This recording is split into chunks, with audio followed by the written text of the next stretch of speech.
is void of a pit at some moment. Just because you're in a pit does not mean it's over. You keep standing.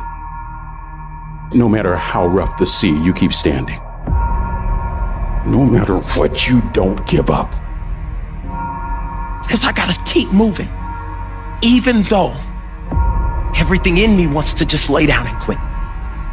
You can't read somebody else's book about some theory on how to do some guy who sat up in their nice warm office and wrote some book with a nice cup of coffee in the fucking hand. No, I want to see that guy who immersed himself in fucking hell. And he thought about quitting and leaving and his wife and his kids and why am I here? Is it worth it? All this crazy shit, and found out a way to get through it.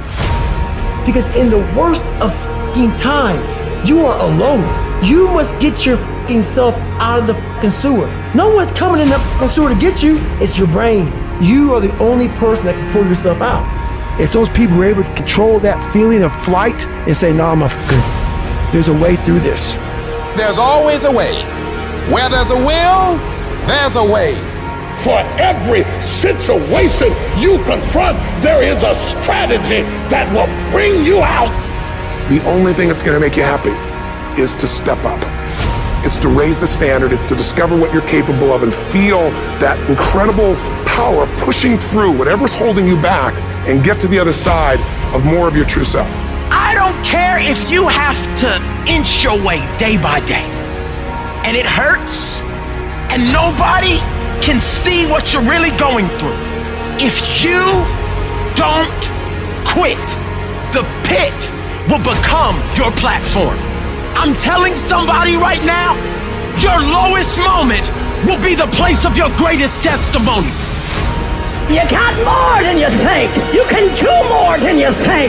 You can go further than you think. You can have more than you think. And stop blaming somebody else over what you don't have. It's time for you to know what you got in your hand. If you take a minute and look at your life, every time you're about to step into new territory, all hell breaks loose and sends a storm to stop you from getting there.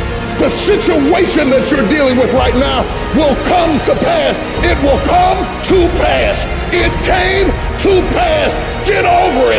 Don't worry about it. Don't build a house in it. It will not last. You will still be standing there telling your children, I remember the time I thought I was going to die, but some kind of way we made it out of that. This will come to pass. When you step into your fears and continue to push yourself to go on, it will enable you to transcend yourself. I lost a lot of stuff. I lost a lot of friends. I lost a lot of strength. I lost a lot of time. I lost a lot of money, but I was still believing. Down on my knees, I was still believing. Broke, I was believing. Lonely, I was believing. Betrayed, I was still believing. You gotta toughen up, and you gotta stand still, and you gotta gird up the loins of your mind, and you gotta take a defensive stand against the enemy, against the spirit of give up, against the spirit of human reasoning, and you gotta stand there and protect and preserve your heart and those unborn things that are inside of your spirit. You gotta fight to protect them.